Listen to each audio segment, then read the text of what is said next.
Hi everyone, today our topic is multiplication. దీన్నే మనం గుణకారము అంటాం. గుణకారం అంటే ఒక సంఖ్యను మళ్ళీ మళ్ళీ కలపడానికి ఉపయోగించే ప్రక్రియను మనం గుణకారము అంటాం. ఉదాహరణకి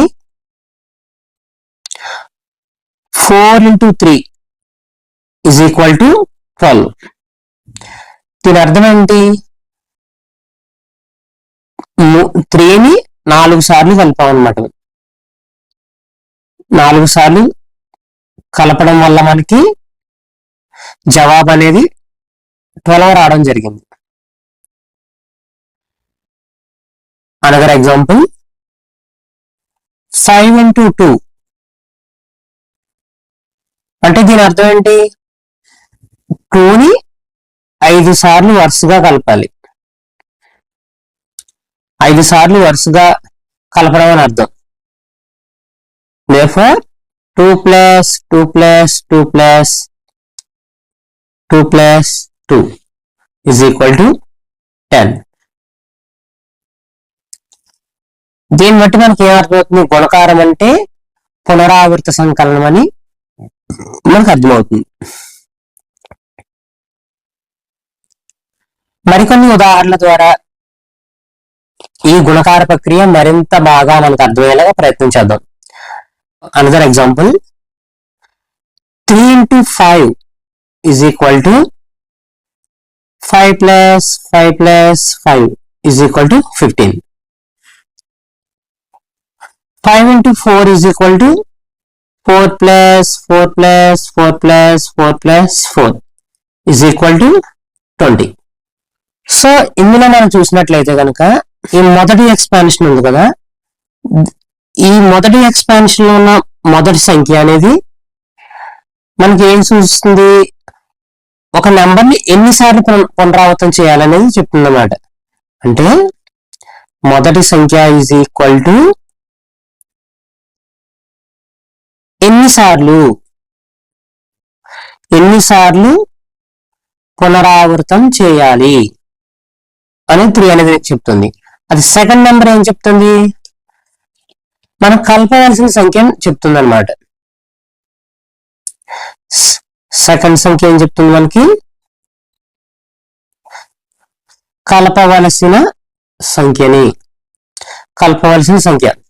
అంటే ఇక్కడ చూడండి, మొదటి సంఖ్య అనేది ఏం చెప్తుంది అనుకున్నాం మనం? ఎన్నిసార్లు పునరావృతం చేయాలో. సెకండ్ నెంబర్ కి కలపవలసిన సంఖ్య అంటే 3 into 5 అనే ఎక్స్పాన్షన్ లో మనం కలపవలసిన సంఖ్య 5. ఈ 5 ఎన్నిసార్లు కలపాలి? 3 times.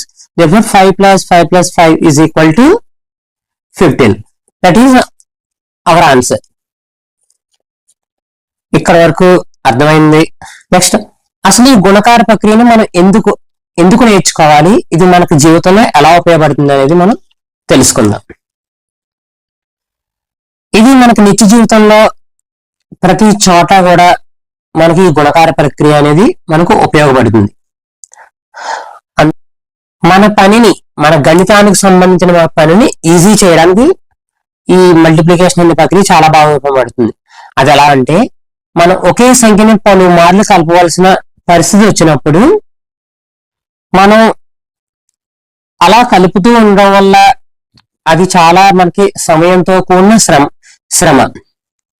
For example 7 plus 7 plus 7 plus 7 plus 7 plus 7 1 2 3 4 5 6 7. So ఈ ఎక్స్పాన్షన్ మనం మొత్తం అంతా కలపాలంటే చాలా టైం తీసుకుంటుంది. అలా కాకుండా దీన్ని ఏ విధంగా రాయొచ్చు? 6 into 7 is equal to 42 అని మనం డైరెక్ట్ గా చెప్పవచ్చు. సో ఇది మనం ఏ విధంగా చేసాము? మల్టిప్లికేషన్ ఉపయోగించి, మన గుణకార ప్రక్రియను ఉపయోగించి మనం 6 into 7 is equal to 42 అని మనం డైరెక్ట్ గా చెప్పగలిగాం. సో ఇలాంటి సందర్భాల్లో కూడా మనకి మల్టిప్లికేషన్ అనేది మనకు ఉపయోగపడుతుంది. సో ఇది చాలా తక్కువ టైం తీసుకుంటది, మన శ్రమ కూడా తక్కువ. అలానే పెద్ద పెద్ద సంఖ్యలను సులభంగా చేయడానికి కూడా మనకి ఈ గుణకార ప్రక్రియ అనేది కూడా మనకు ఉపయోగపడుతుంది.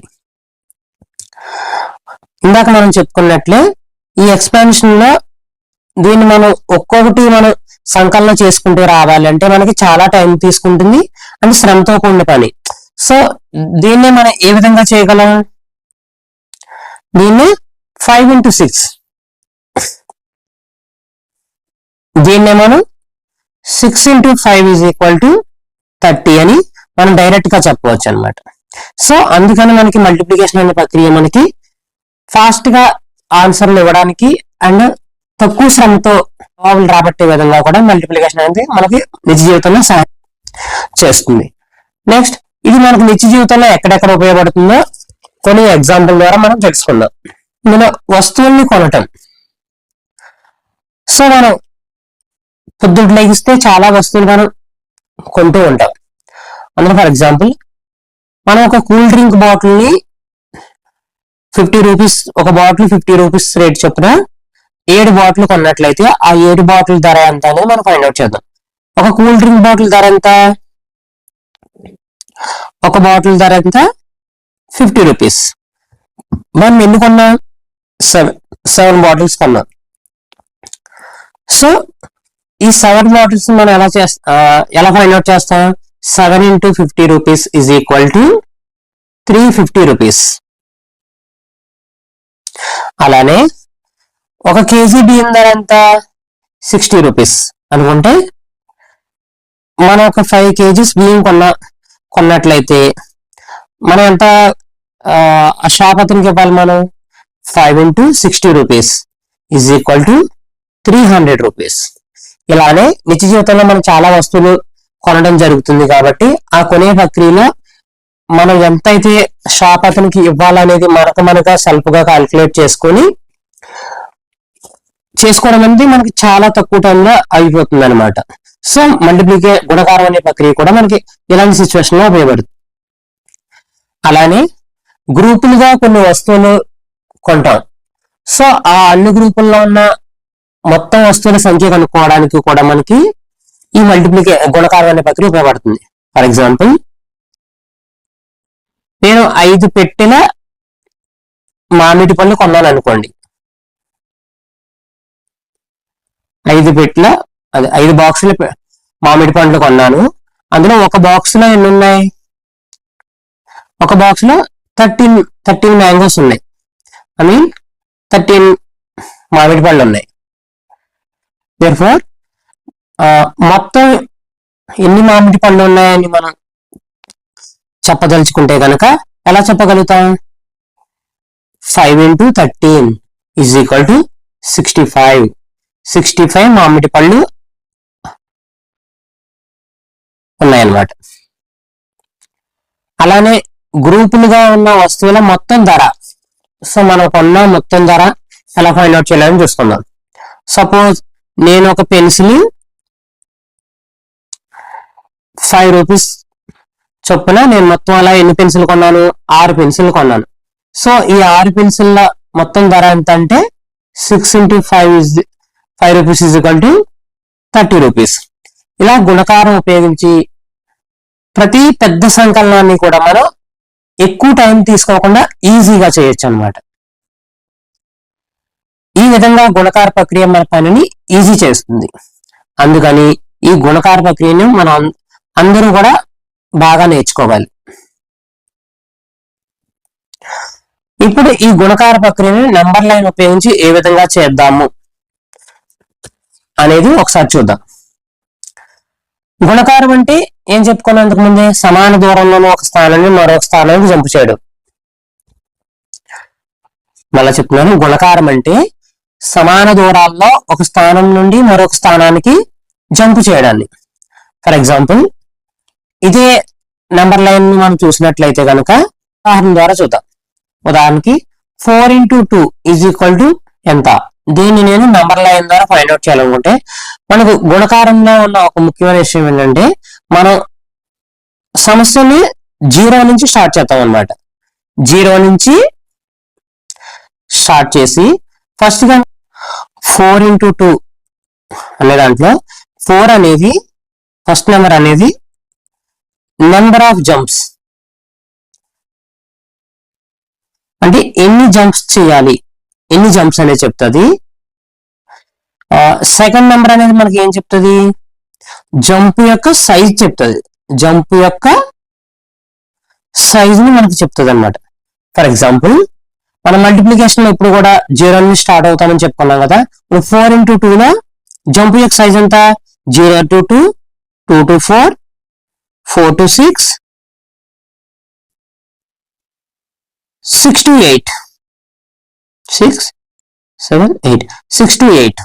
సో మనకు జంప్ యొక్క సైజ్ అంతా 0 నుండి 2. ఎన్ని జంప్స్, 1 2 3 4, మొత్తం 4 స్టెప్స్. అంటే దీన్ని ఎలా రాయొచ్చు మనం, 0 to 2, 2 to 4, 4 to 6, 6 to 8. So మనం ఎక్కడ ఆగాము, 8 దగ్గర ఆగాము అనమాట. సో అదే మనకి చివరి ఫలితం అనేది అవుతుంది. So there four 4 into 2 is equal to 8. ఇంకొక ఎగ్జాంపుల్ చూద్దాం, 5 into 3. 5 into 3. So first number అనేది మనం ఏం చెప్పుకున్నాం, ఫస్ట్ నెంబర్ అనేది ఎన్ని జంప్స్ చేయాలి. సెకండ్ నెంబర్ అనేది ఏంటి, జంప్ యొక్క సైజు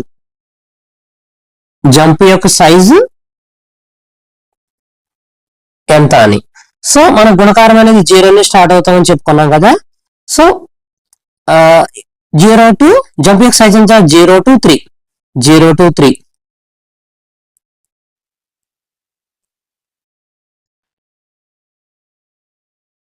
జంప్ యొక్క సైజ్ ఎంత, 0 to 3, 3 to 6, 3 to 9, 9 to 12, 12 to 15. ఎన్ని జంప్స్ చేసాం, 1 2 3 4 5. మనం ఏ నెంబర్ దగ్గర ఆగాము, 15 దగ్గర ఆగాం. సో అదే మనకు ఫైనల్ ఆన్సర్ అనేది అవుతుంది. Therefore 5 into 3 is equal to 15.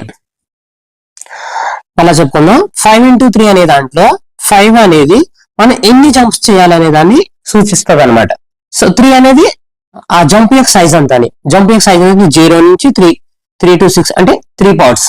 అంటే మొత్తం ఎన్ని జంప్స్ చేయాలి, మనం 5 జంప్స్ చేసాం. So 5 into 3 is equal to 15. మనం 15 దగ్గర ఆగాం కాబట్టి అదే మనకి ఆన్సర్ అనేది అవుతుంది. సింపుల్ గా చెప్పుకోవాలంటే ఫైనల్ ఆన్సర్ ఆర్ ఫైనల్ జవాబ్ ఈజ్ ఈక్వల్ టు జంప్స్ సంఖ్య ఇంటూ జంప్ సైజ్. ఇది గుర్తుపెట్టుకోండి ఒకసారి. మనకి final answer is equal to jump సంఖ్య into jump size. For example 15 is equal to 5 into 3. ఇలా 5 అనేది జంప్ సంఖ్య, 3 అనేది జంప్ యొక్క సైజుని సూచిస్తుంది అనమాట. సో ఇంతవరకు నెంబర్ లైన్ ద్వారా కూడా మీకు గుణకారం అనే ప్రక్రియ మీకు బాగా అర్థమైందని నేను భావిస్తున్నాను. నెక్స్ట్ మన టాపిక్ వచ్చేసి గుణకార నియమాలు.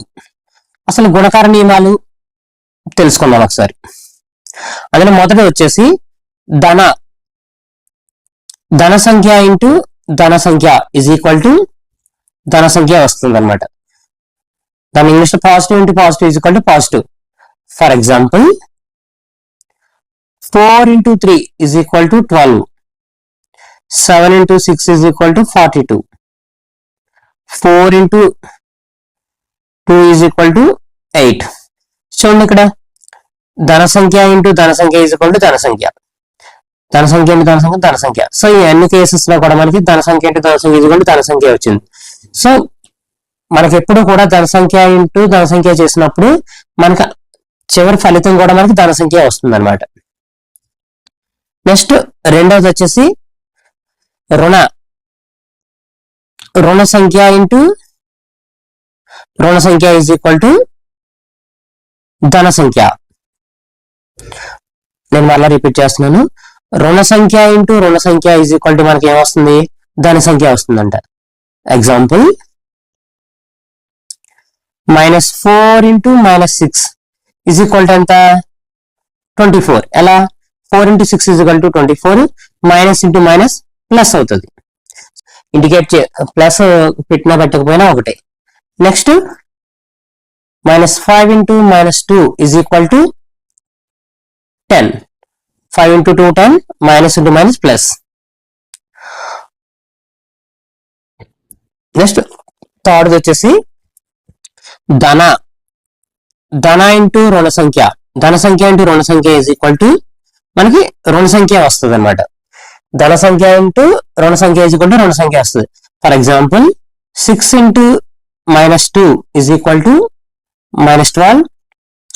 అలానే 5 ఇంటూ -4 ఈజ్ ఈక్వల్ టు -20. ఇక్కడ చూడండి, ధన సంఖ్యని రుణ సంఖ్యతో గుణించినప్పుడు మనకి రుణ సంఖ్య ఫలితంగా రావడం జరిగింది. సో దీన్ని బట్టి మనకి ఏమర్థమవుతుంది, ధన సంఖ్య ఇంటూ రుణ సంఖ్య ఈజ్ ఈక్వల్ టు మనకి రుణ సంఖ్య అనేది రావడం జరుగుతుంది అనమాట. అలానే నెక్స్ట్ రుణ సంఖ్య ఇంటూ ధన సంఖ్య, ఆ పై దానికి ఆపోజిట్ మనకి ఏమొస్తుంది, ఇలా కూడా రుణ సంఖ్య ఆన్సర్ రావడం జరుగుతుంది. For example -2 into 5 is equal to -10. అలానే -4 ఇంటూ 6 ఈజ్ ఈక్వల్ టు -24. చూడండి, ఇక్కడ మన రుణ సంఖ్యని ధన సంఖ్యతో గుణించినప్పుడు మన ఫలితం రుణ సంఖ్య వచ్చింది. సో దీన్ని బట్టి మనకి ఏమర్థమవుతుంది, రుణ సంఖ్య ఇంటూ ధన సంఖ్య ఈజ్ ఈక్వల్ టు రుణ సంఖ్య, లేదా ధన సంఖ్య ఇంటూ రుణ సంఖ్య ఈజ్ ఈక్వల్ టు కూడా మనకి రుణ సంఖ్య అవడం జరుగుతుంది అనమాట. నెక్స్ట్ ఏ సంఖ్య అయినా సరే మనం 0తో గుణిస్తే మన ఫలితం అనేది 0 వస్తుంది. For example 5 into 0 is equal to 0, 23 into 0 is equal to 0, 42 into 0 is equal to 0, 523 into 0 is equal to 0. So ఈ అన్ని కేసెస్ లో కూడా మనకి ఫలితం అనేది 0 వచ్చింది. ఎప్పుడు ఏదైనా ఒక నెంబర్ని, అది ఏ నెంబర్ అయినా కానివ్వండి, దాన్ని 0తో గుణించినట్లయితే మనకి ఫలితం అనేది 0 రావడం జరుగుతుంది అనమాట. నెక్స్ట్ ఏ సంఖ్యనైనా మనం 1తో గుణించినట్లయితే మనకు ఫలితం అదే సంఖ్య అనేది రావడం జరుగుతుంది అనమాట. ఫలితం అనేది అదే సంఖ్యతో రావడం జరుగుతుంది. For example 12 into 1 is equal to 12, 25 into 1 is equal to 25, 98 into 1 is equal to 98. So మనం 1తో ఏ నెంబర్ అయినా గుణించినట్లయితే కనుక మన ఫలితం అనేది అదే నెంబర్ అనేది రావడం జరుగుతుంది. సో ఇక్కడతో మనకి ఈ మల్టిప్లికేషన్ టాపిక్ అనేది మీకు కంప్లీట్ గా అవగాహన అయిందని నేను అనుకుంటున్నాను. సో ఎవరికైనా కొంచెం డౌట్ ఉన్నా సరే మరలా ఒకసారి వీడియోని బ్యాక్ ప్లే చేసి మీరు మరలా ఒకసారి విన్నట్లయితే మీకు సంపూర్ణ అవగాహన అనేది రావడం జరుగుతుంది. అలానే ఈ క్రింద మీకు నేను క్విజ్ అనేది ఇవ్వడం జరుగుతుంది. సో ఈ క్విజ్ చేయడం వల్ల కూడా మీకెంత అవగాహన అయింది అనేది కూడా మీకు సెల్ఫ్ గా మీకుగా తెలుస్తుంది అనమాట. సో మరి ఒక టాపిక్ తో మళ్ళా కలుద్దాము. Thank you all.